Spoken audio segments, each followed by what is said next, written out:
Hello বন্ধুরা, আজ তোমার জন্য অত্যন্ত একটা গুরুত্বপূর্ণ নোটিফিকেশন নিয়ে চলে আসলাম। তোমাদের কিন্তু বন দপ্তর অর্থাৎ ফরেস্ট ডিপার্টমেন্টে কিন্তু এখানে নিয়োগ করা হচ্ছে। ঠিক আছে, পুরো নিউ নোটিফিকেশন আউট হলো। তোমাদের এখানে কিন্তু নো ফি নো এক্সাম, কোনো রকম ফি বা চার্জেস ছাড়াই কিন্তু এখানে আবেদনটা করতে পারবে।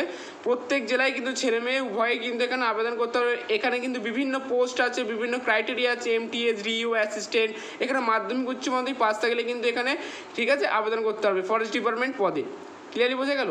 দেখো, তোমাদের যে মূল ভিডিও যাওয়ার আগেই বলছি, যারা চ্যানেল নতুন আছে চ্যানেলটি সাবস্ক্রাইব করে অবশ্যই পাশে থেকে এমনই গভর্নমেন্ট সংক্রান্ত চাকরি সংক্রান্ত আপডেট পাওয়ার জন্য।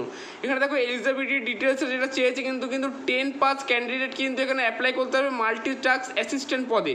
এখানে তোমরা মাধ্যমিক পাস থাকলে কিন্তু মাল্টিটাস্ক অ্যাসিস্ট্যান্ট পদে কিন্তু প্রত্যেকে আবেদন করতে পারবে, এবং কিন্তু 12 পাস থাকলে কিন্তু এখানে কিন্তু ফিল্ড অ্যাসিস্ট্যান্ট পদে কিন্তু অ্যাপ্লাই করতে পারবে তোমরা। আর BCom বা গ্র্যাজুয়েট যদি কোনো এনি শাখা থেকে বা তোমরা যদি পাস আউট করে থাকো, এখানে DO বা কাম অ্যাকাউন্ট পোস্টে কিন্তু এখানে অ্যাপ্লাইটা করতে পারবে। অর্থাৎ এই 3টি পোস্টে তোমরা কিন্তু বিভিন্ন যোগ্যতায় মাধ্যমিক উচ্চ মাধ্যমিক বা তোমরা গ্র্যাজুয়েশন করে থাকলে বা B.Ed করে থাকলে প্রত্যেকটা পদে কিন্তু বিভিন্ন ক্যাটাগরি ওয়াইজ কিন্তু তোমরা কাজটা পেয়ে যাবে। ঠিক আছে, আচ্ছা, তোমাদের যেখানে যে এক্সামটা হবে জেনারেল অ্যাওয়ারনেস এবং জেনারেল নলেজ। ঠিক আছে, এক্সাম বলতে তোমাদের নাম্বার অফ কোশ্চেন 30 নাম্বার থাকবে জেনারেল থেকে, ইংলিশ কিন্তু 20 নাম্বার থাকবে। ঠিক আছে, ম্যাথামেটিক্স থাকবে 30 নাম্বার, আর রিজনিং থেকে 10 মার্কস থাকবে। টোটাল 90 মার্কসের একটা ছোটোখাটো হয়তো পরীক্ষা হবে। ক্লিয়ার বোঝা গেল? আচ্ছা, কারণ এনি ডাউট যদি অসুবিধা থাকে অবশ্যই আমাকে জানাতে বলো না। ঠিক আছে, এই ভিডিওটাকে প্রচুর শেয়ার করে দাও। তোমরা ওয়েস্ট বেঙ্গলের বা 23 জেলায় কোথাকে দেখছো অবশ্যই কমেন্ট করে জানাতে ভুলো না। WB forest guard eligibility 2024 educational qualification কিন্তু Madhyamik examination pass candidates from West Bengal board secondary education eligibility for online. সম্পূর্ণ অনলাইন বেসে কিন্তু এটা আবেদন করতে হবে। এজ কিন্তু যেটা রাখা হয়েছে ম্যাক্সিমাম এজ এবং মিনিমাম এজ কিন্তু 18 বছর হলে প্রত্যেকে এখানে আবেদনটা করতে পারবে। ম্যাক্সিমাম এজ কিন্তু এখানে 32 ইয়ার্স রাখা হয়েছে। যারা কাস্ট থেকে বিলং করছে, SC হোক, ST হোক, OBC হোক বা EWS ক্যান্ডিডেট যারা রয়েছে, তোমরা কিন্তু তোমরা রিল্যাক্সেশন পেয়ে যাবে তোমাদের বয়স বা এজে। ঠিক আছে, আচ্ছা, কারণ এটা ওটা অসুবিধা থাকলে অবশ্যই আমাকে জানাও। তোমরা এখানে মাধ্যমিক, HS, BCom, B.Ed, graduation pass করলেও তোমরা বিভিন্ন যোগ্যতায় বিভিন্ন পদে কিন্তু এই চাকরিটা পেয়ে যাচ্ছ। আচ্ছা, এবার চলে আসি তোমাদের অ্যাপ্লিকেশন ফিস। এখানে কিন্তু সিচুয়েশন বেল্ট কাস্ট থেকে কিন্তু 20 টাকা লাগছে। ঠিক আছে, সিচুয়েশন বেল্ট কাস্ট মানে এখানে তোমরা কিন্তু OBC হোক, তোমরা এখানে EWS ক্যান্ডিডেট তোমাদের জন্য 20 টাকা, STদের জন্য 20। এবার রিমেইনিং ক্যাটাগরিজ যারা তোমরা জেনারেল আছো, জেনারেল 220 টাকা চার্জেস লাগছে।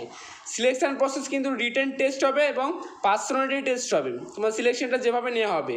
পে স্কেল কিন্তু তোমাদের স্যালারি কিন্তু 5,400 থেকে 25,200। তোমাদের কিন্তু পে ব্যান্ড গ্রেড তোমাদের কিন্তু SI PF এইগুলো তোমাদের প্রত্যেক বছরে বাড়বে।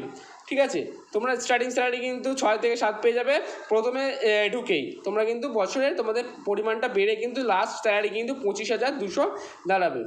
The provide search result after specific West Bengal forest department account 2025। এখানে দেখতে পাচ্ছি MTS আছে, ফিল্ড অ্যাসিস্ট্যান্ট, DO অর্থাৎ কাম অ্যাকাউন্ট পজিশন, এইসব পোস্টে কিন্তু তোমরা এখানে আবেদন করতে পারবে বিভিন্ন ক্যাটাগরি ওয়াইজ। আমি যেটাই প্রথমে তোমাদের ভিডিও শুরুতে আমি কিন্তু তোমাদেরকে বলে দিলাম যে এইসব পদে কিন্তু প্রত্যেকে কিন্তু এখানে আবেদন করতে পারবে বিভিন্ন যোগ্যতায় বিভিন্ন পোস্টে। বুঝে গেল? তোমরা 23 জেলা থেকে কোথা থেকে দেখছো ভিডিওটা অবশ্যই আমাকে জানাতে বলো না। আর কি কোনো জায়গায় ডাউট থাকলে অবশ্যই আমাকে জানিও।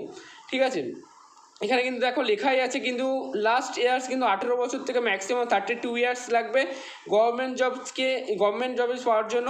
ঠিক আছে, এই ছিল মূল ভিডিও। ঠিক আছে, আর ভিডিওটা এনি ডাউট যদি কারো যদি বুঝতে অসুবিধা হয় অবশ্যই আমি কমেন্ট করে জানাতে বলো না। ঠিক আছে, আমার চাকরি বাকরি সংক্রান্ত এই চ্যানেলে আমি আপডেট দিয়ে থাকি। আবার নেক্সট ভিডিওতে দেখা হচ্ছে। ততক্ষণ কিন্তু সবাইকে নিজেকে ভালো থাকতে হবে, ভালো রাখতে হবে, এবং একে অপরের প্রতি কিন্তু সহানুভূতি অবশ্যই আমরা রাখবো আমাদের শোকাগ্রস্ত হৃদয় সৈনিকদের প্রতি, এই জানিয়ে ভিডিওটা শেখার।